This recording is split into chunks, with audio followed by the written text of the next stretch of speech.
Well, welcome everyone to the Physicians Committee's Mission Critical Update. Thank you for joining us today. It's February 26, 2021. I'm Betsy Wasson, PCRM's Vice President of Development, and this is PCRM's weekly briefing to keep you informed of the important work on behalf of animals and for people that we're accomplishing together.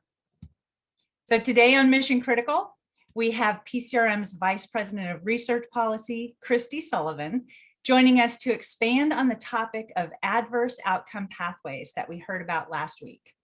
So science is rapidly moving away from animal models, and a big part of that is due to the continued efforts of Christy and the PCRM team. So we also have Dr. Zishan Ali back with us today to talk about an exciting new program to get more physicians into our plant-based camp. And we absolutely could not do this work without your support. So working together, we're creating a better future for animals, for people, and the planet, and opportunities continue to open up as more and more people learn about the benefits of getting animals off of our plates. And the spotlight is also shining on the future of science. We know that the future is compassionate and that the gold standard does not involve harming animals. So to keep this momentum going, please consider a gift to support PCRM's work, whether it's a one-time donation, a monthly gift, or even a legacy that you create in your will. We will put every penny to good use to keep this mission going forward. And you can make a gift at any time at PCRM.org. And if you would like information on other ways to support PCRM, such as a bequest or a gift annuity or making a gift from your donor advised fund, so please call us. Our philanthropy team is here to help and can be reached at 202-527-7304. If you have questions for our presenters during the call, please type them into the chat or the question box. In the meantime, let's start off by typing where we are all joining from in the chat. And when you choose all attendees and panelists from the dropdown, everyone can see your message. And we typically have hundreds of PCRM members participating from all over the world on these mission critical calls. So sharing with everyone is a great way for us to connect with each other. So now let me go ahead and introduce our first presenter, Christy Sullivan, who has been working with PCRM since 2003 to build bridges within the scientific community. She's a regular guest on Mission Critical, and we're excited to have her here to fill us in on some new COVID-focused findings. Christy. Thanks, Betsy. So I don't know if you know, hamsters are being used in COVID experiments. So we are channeling this super hamster to rescue his brethren using adverse outcome pathways. So what is an adverse outcome pathway or an AOP? Well, Dr. Ponder did explain a little bit about our work on AOPs last week. If we want to understand how chemicals might affect living systems, the traditional practice in toxicology is to force tens of thousands of animals to ingest this chemical and then see what happens. Do they get cancer? Do they develop liver disease, asthma? Do they die? But we don't really know how this happens internally. So an AOP brings together information about how chemicals cause these effects in order to predict how new chemicals might cause these same disorders.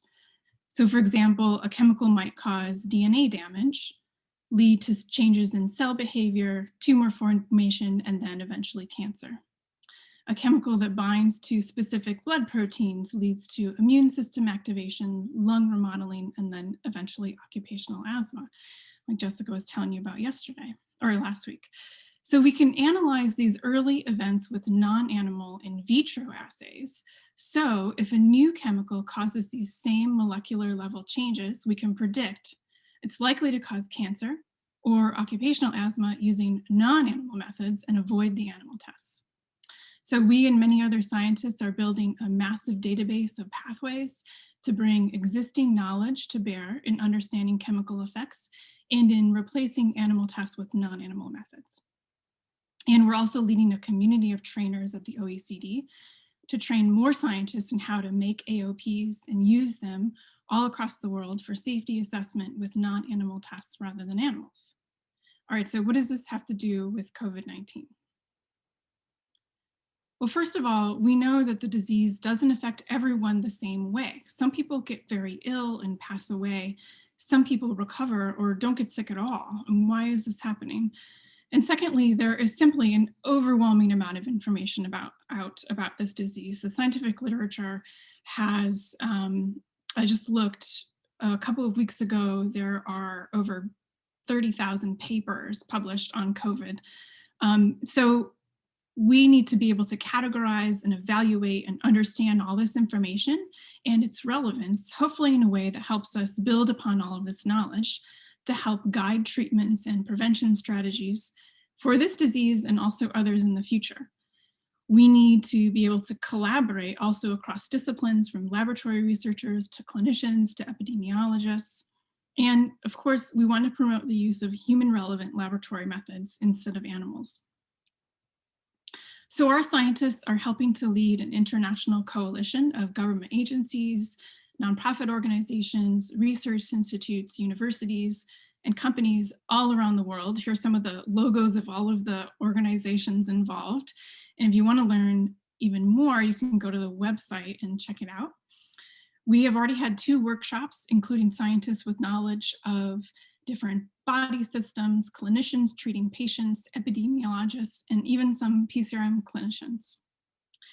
So we've so far built 13 different pathways describing the effects of the coronavirus infection, including the obvious effects on the respiratory system, how the virus enters the lung, causes inflammation and damage, and leads to lung damage, but also how the virus can then travel outside the body, leading to effects on other systems like the liver, the cardiovascular system, and even the brain. We have also a group working on describing how the virus, for some people, results in a loss of smell. And sometimes that loss of smell happens only for a few days or a week or so, and sometimes it's permanent. And so why is that different for different people? And common to all of these pathways, as you might notice, is certain kinds of inflammation in the lungs and throughout the body. So now that we have an understanding of how these pathways work, we can investigate so-called modulating factors that affect how the virus replicates and how inflammation happens once a person catches the disease. For example, some researchers finding that foods rich in certain compounds like fermented cabbage, we have some sauerkraut and kimchi here, could bolster our own anti-inflammatory defenses. It also appears that vitamin D deficiency might lower the threshold for the disease to continue, for the virus to take hold and make it easier for the virus to replicate.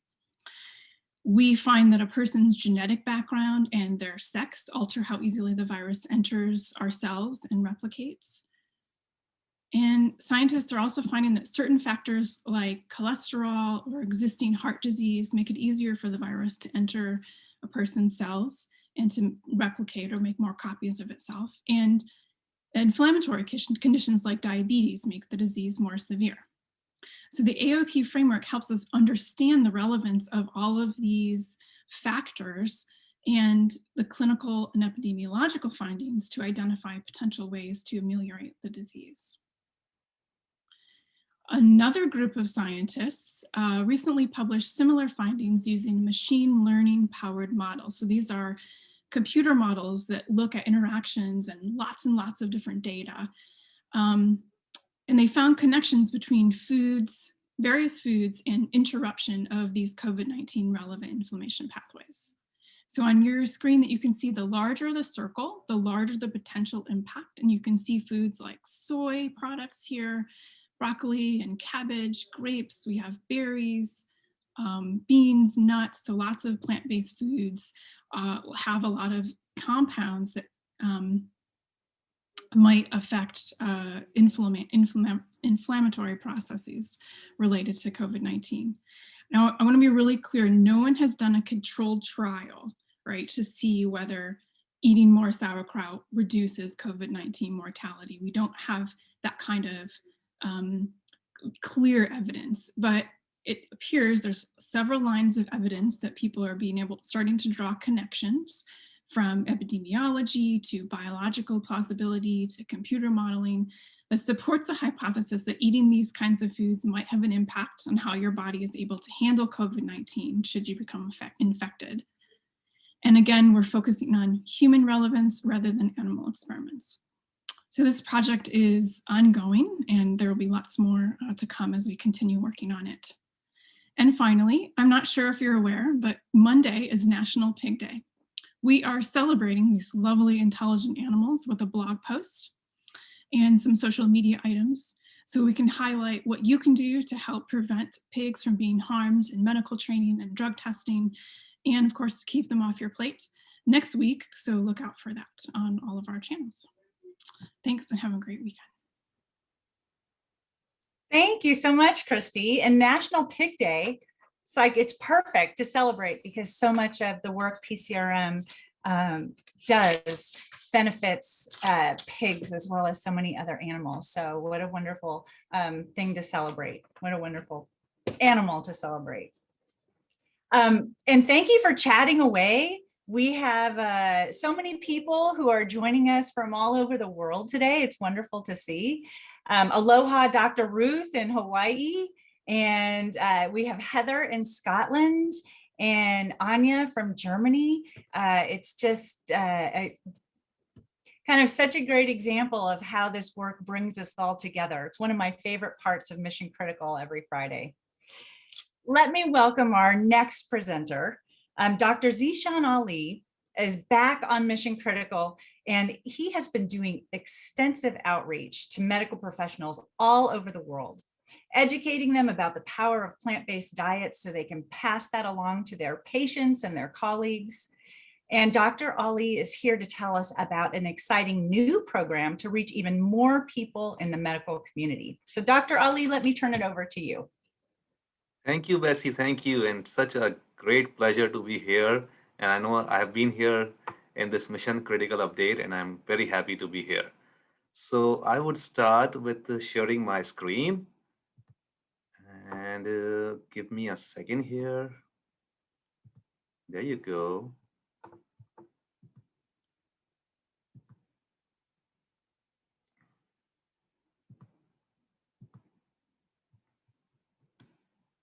All right. Everybody can see my screen? Yes. So again, hello everyone, and I'm hoping that everyone is doing well and excited, and hoping that everybody is excited to hear my update today. So today in my presentation, as Betsy told you, I will update you about a program. It's a very new program where we are challenging healthcare professionals to try a plant-based diet so that they can experience the benefits of eating a plant-based diet and then taking that experience and incorporating it into their patient care. So that's what you want, that physicians first experiencing it themselves, trying the power of plant-based diet and then taking it to their patients. And the healthcare professionals will learn how a plant-based diet can significantly improve weight and blood pressure and reduce cholesterol. So this is all they would see in this program. They will get the challenge from expert doctors, and there will be so many expert doctors who will be joining the program, who will guide the participants with practical tips and easy to prepare recipes to try a delicious plant-powered meal. So we are beginning this program starting March 1st. So the challenge includes live Zoom classes, weekly classes from March 1 to March 29, from 5:30 to 6:30 p.m. Eastern Standard Time. And the good part is the series will be taught by Dr. Asha Subramanian. She's also a Food for Life instructor, And there will be, and you can see Dr. Asha Subramanian in this picture on the left. And then you see there are other co-hosts who are physicians who will be joining this program, who will be leading the sessions. And you can see here on the left is Dr. Terry Stone, and then our very own Dr. Jasmol Sardana on the right. And then at the bottom, you see Dr. Kofi Essel on the left and Dr. Alan Desmond on the right. And all these doctors, what is the beauty about them? Is that they are experts at putting plants on plates. Yes, they have done a lot of work on plant-based diet, and they prescribe plant-based foods for prevention and even treatment. So they will together, Dr. Asha Subramanian and all these co-hosts will provide resources to conquer this challenge victoriously. They will provide the participants a platform where they will learn why a plant-powered menu is helpful, how to do it for 3 weeks with ease, and how you can incorporate this approach, as I already told you, into your patient care, because that's what we really want. We want these healthcare professionals to take this message and then spread it out into their patient care. That's the whole idea about doing this program. And here are some main highlights of the program, that the program will be offered via free. I want to emphasize on that. It's free and it will be offered via Zoom for 5 weeks. It is targeted towards healthcare professionals. There will be cooking demonstrations led by Dr. Asha Subramanian. She is a Food for Life instructor, so they are trained to train other people how to cook delicious meals, plant-based meals. There will be some engaging nutrition presentations from the co-host. You have seen the pictures. And there will be success stories. There will be patient testimonials. There will be real life examples of clinicians effectively talking with their patients about plant-based nutrition. And of course, there will be time where participants can ask questions. So there will be a Q&A session too. Those who can attend the program, those who are unable to attend the program, for them, we will be providing the recordings. So I'm sure that this will be such a great program. So here is what participants will get from the program. So March 1, we have Dr. Ellen Desmond. Then March 8, we have Dr. Terry Stone. March 15th, we will have Dr. Jasmol Sardana leading the session. On March 22nd, we have Dr. Kofi Essel. And finally, on March 29th, we will celebrate the success. So there will be a session, there will be a program where we will do the virtual potluck, and we will have discussion on how to continue these healthful habits, because this is really important. If you continue these healthful habits, so many problems can be avoided. So you must be wondering how to register for this program. Yes, we invite anyone to join us, but especially healthcare professionals looking to test drive a plant-based diet and to learn practical tips to bring back to their patients. And if you are not a healthcare professional, please let your provider know about this exciting challenge. And you can see on my slide that there is a URL. You can please feel free to share with them, pcrm.org/plant-powered. And it was my very short presentation. So I see you at the challenge. Thank you so much, and have a fabulous Friday and a great weekend. Thank you, everyone. Thank you, Dr. Ali. And what a stellar lineup. And the more medical professionals that we can introduce to a plant-based diet, and they could try it for themselves and see the power of what it does for our health, the more likely that we'll get them on our side, and then they'll transfer that information to more and more people, including their patients. So what an exciting, we hope you'll come back and tell us how the whole thing went. Yes, we'll come back after this 1 month period. Yeah. So thanks to the help of the PCRM team, we have some slides up, and I'd love to tell you about some more programs that are happening. So the biggest educational event for healthcare providers that PCRM does is happening in July, the 15th through 17th. And it's PCRM's International Conference on Nutrition and Medicine. It's going to be all virtual again this year. Attendees will learn about the latest on nutrition and health from a lineup of 30 experts. And so healthcare professionals who participate can receive over 20 continuing education credits. You can sign up by Monday to get in on the early bird discount for PCRM members. And we will send links to these out along with the recording later on today. Or you can find this front and center at PCRM.org. So the next thing I want to tell you about is our Exam Room podcast. And you have heard Dr. Barnard talk about PCRM's new study showing that a low-fat diet is more effective for weight loss than a Mediterranean diet. And our Exam Room podcast breaks down this study even further. Host Chuck Carroll, who many of you know and love, he's going to talk with Dr. Barnard about the details of the study and what this could mean for the future of patient care. And the Exam Room podcast is one of the most downloaded and highest rated nutrition podcasts on Apple. And if you haven't heard it yet, one listen is all it's going to take. And I guarantee you'll become a fan. So let me invite you to check out the latest episode with Dr. Barnard and Chuck Carroll on PCRM's website. You can download it on Apple or wherever you get podcasts, wherever they're available. So, and lastly, you may have read the recent headlines about AOC going meat-free. So we are sharing 16 vegan recipes to help Representative Alexandria Ocasio-Cortez of New York and her millions of followers kickstart a plant-based diet.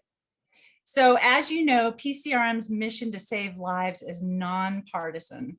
And no matter what side of the aisle you are on, it's exciting when somebody with so many followers makes a vegan diet mainstream news. So we encourage her and we want her to spread the word to all of her social media fans.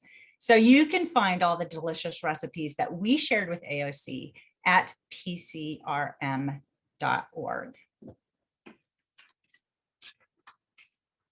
So that's all we have for this week. I want to thank our presenters, Christy Sullivan and Dr. Zishan Ali, for joining us, and for all of you for joining us as well. Dr. Barnard will be back with us next week and bringing us up to speed on all the latest news from the Physicians Committee.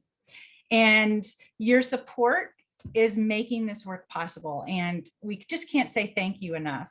We're thrilled to be able to keep you updated through these mission critical calls every week. So have a wonderful weekend, and we'll see you next Friday.